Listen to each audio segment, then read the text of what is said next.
Je dis tout simplement que nous savons très bien que ça fait maintenant une dizaine d'années que le pays traverse des situations très difficiles.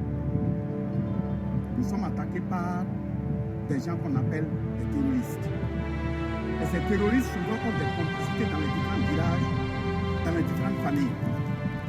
Pour prendre le cas du centre-ouest, le gouverneur vient de faire un communiqué pour dire que la forêt de Tchogo, il y a des orpailleurs à l'intérieur. Il a donné un délai pour qu'ils déguerpissent. Mais nous sommes sûrs que dès lors qu'il y a des complicités dans le village, il y a des complicités dans le centre-ouest, des gens peuvent, en quittant la forêt, amener des ennemis chez eux, aller les cacher, afin qu'après ce délai, ils aillent encore poser des actes. Si quelqu'un a un ami, quelle que soit sa nature, qui n'est pas du sanglier, il doit aller le présenter au forces de l'ordre.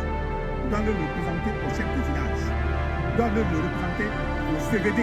Sache que tu as des informations. Au cas contraire, toute personne qui va s'en prendre à la localité, ou des type de la localité qui va être un complice pour aller héberger des gens qu'il ne connaît pas, parce qu'il a besoin d'argent, si nous mettons la main sur lui, nous allons le travailler copieusement. Chacun comprend ce que nous allons travailler. Nous, ce que nous avons pris comme engagement, à partir de 2024, cette crise terroriste doit être terminée. Celui qui se laisse héberger des étrangers parce qu'il veut de l'argent, parce qu'il veut autre chose contre le pays, si on met la main sur toi, dans le centre-ouest, tu ne vas pas t'en sortir. Et nous prévenons toutes les familles. Si vous avez un frère qui fait de n'importe quoi, il faut le dénoncer. C'est ce message que j'ai à vous apporter et je le fais à partir du centre-ouest. On ne va pas s'amuser. Il n'y a pas de raison de dire le comité de gouverneur a dit de quitter la forêt. Ils ont quitté, ils vont aller loger chez des ennemis internes et puis après réintégrer la forêt.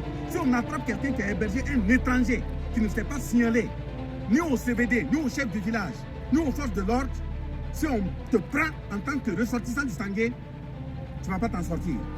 Et j'assume mes propos. Merci.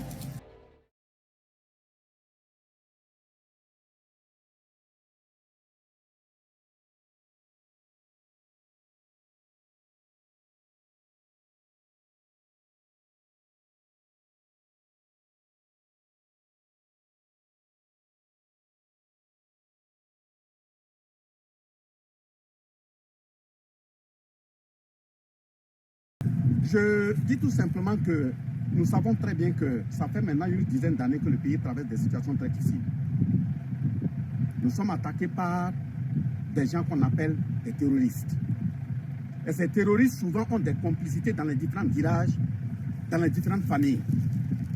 Pour prendre le cas du centre-ouest, le gouverneur vient de faire un communiqué pour dire que la forêt de Tchogo, il y a des orpailleurs à l'intérieur. Il a donné un délai pour qu'ils déguerpissent.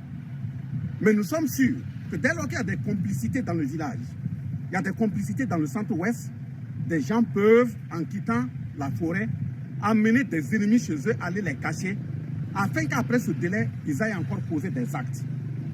Si quelqu'un a un ami, quelle que soit sa nature, qui n'est pas du sanglier, il doit aller le présenter aux forces de l'ordre. Il doit aller le présenter au chef du village. Il doit aller le représenter au CVD, pour qu'on sache que tu as des étrangers chez toi.